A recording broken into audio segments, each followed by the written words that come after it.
Sir, in Gurugram, approximately 663.05 acre of HSVP land is under encroachment in Sector 1A, 1B, 2C, Palam Yar, 5, Part 3 and 6, 9, 9A, 10, 10A, 12A, 15, Part 1, 2, 16, 18 to 22, 23, 23A, 37, 1 and 2, 81 to 115, 1110A, 37C. Patodi 24, 25A, 27, 28, 30, 31, 32A, 32, 33, 38 to 40, 40 to 50, 52A, 53, 54, 57, 1, 2, Gurugram.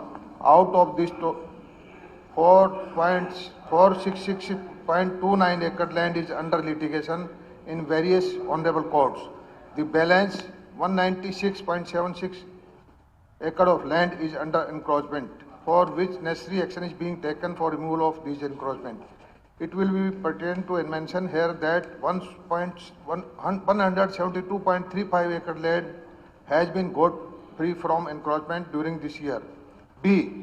The HSVP is replanning the unutilized or encroached land after getting the encroachment removed.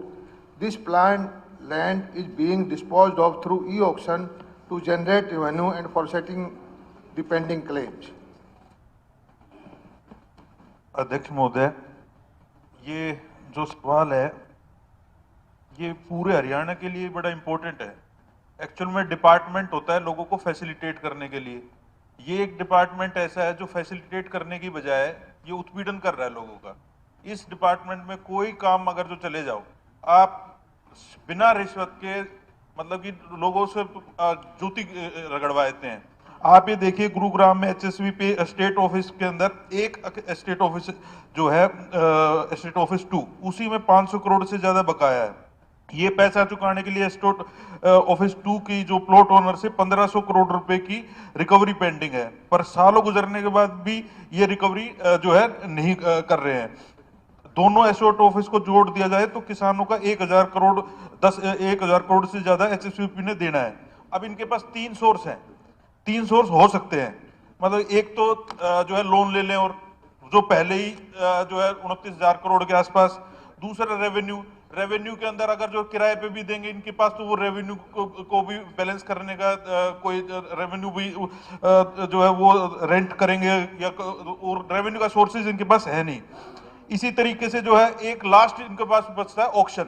अब ये कहते हैं कि भाई हम auction कर देंगे 172 को एकड़ जमीन को, तो 172 एकड़ जमीन को अगर ऑक्शन करने का ऑप्शन था और वे इस साल में प्लान करेंगे तो ये जो हमारे पास कर्जे पे कर्जा चढ़े जा रहा है 2000 करोड़ रुपए तो सिर्फ इसी से आ जाएगा हमारे पास। अगर जो सिर्फ इस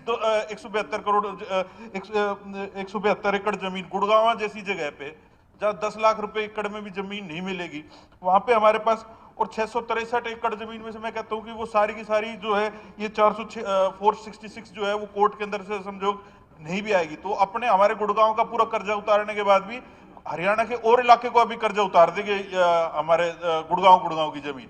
और HSVP इस तरीके से पूरे हरियाणा के अंदर अपनी जमीनों को आइडेंटिफाई करे और उसके ऑक्शन पे काम करना शुरू करे। लेकिन मैं ये जानना चाह रहा हूं कि इससे पहले ये प्रक्रिया शुरू क्यों नहीं हुई?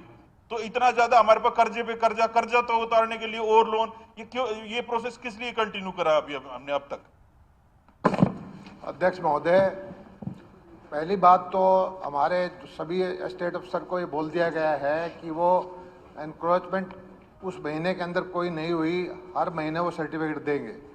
दूसरा, ऑक्शन के लिए प्रक्रिया तेजी की गई है और जून 2021 से 7 दिसंबर 2021 तक 761 करोड़ रुपए की प्रॉपर्टी ऑक्शन हुई है, जिसमें से 1075.42 करोड़ रुपया आ भी गया है। बाकी अमाउंट जो है 120 दिन या 180 दिन जो नीति है उसमें आ जाएगा। और जल्दी से जल्दी हम कोशिश कर रहे हैं कि ऑक्शन करके जो किसानों का ओरिजिनल मुआवजा है सबसे उसकी प्रायोरिटी कर दी है कि उसको पहले दे दिया जाए, और जहां हमें ब्याज देना पड़ता है ऊंचा उसको पहले दे दिया जाए। और इसमें हुडा या HSVP का महकमा जो है तेज गति से अपने कर्जे उतारने की तरफ काम कर रहा है। मंत्री जी, इसमें सिर्फ मैं ज्यादा आपसे वो नहीं, क्योंकि देखिए हमारे पास जो लोग आते हैं वो इतने ज्यादा परेशान है अपने ही पैसों के लिए। 24,601 करोड़ रुपया है पूरे हरियाणा का जो देना है। अगर जो देना है हम उसको लटकाए जा रहे हैं, उसके पास सिर्फ बेचारे के पास किसी के पास सोर्स ही है, और ये डिपार्टमेंट जो है वो फाइल आगे चंडीगढ़ भेजने के लिए इतना एहसान दिखा देता है कि एमएलए को ही, कि मतलब अगर जो आम आदमी जाए तो अपनी जूती रगड़ता रह जाए वहां पे। इस डिपार्टमेंट से मतलब खुद मैं पर्सनली सारे डिपार्टमेंटों की कंपेयर करें तो ये डिपार्टमेंट बहुत ही ज्यादा दिक्कत देने वाला है लोगों को। धन्यवाद राकेश जी। एक मंत्री जी, आपने कहा कि इनको हर महीने रिपोर्ट देने के लिए कहा है, उनके किसकी जिम्मेवारी लगाई है? एसीएस विभाग के हैं, उन्होंने आदेश निकाला है कि हर महीने रिपोर्ट दें जो भी स्टेट अफसर है कि कोई कब्जा नहीं हुआ। ये आपकी बात ठीक है, वैसे तो मैं भी इसका भुगतभोगी हूँ जी। कि एनक्रोचमेंट ऑन एचएसवीपी लैंड बढ़ती जा रही है कम होने की बजाय। कोई सख्त कार्रवाई करने की जरूरत है। अब जो भी अगर कोई एनक्रोचमेंट किसी के क्षेत्र में होगी तो उसके खिलाफ कार्रवाई होगी।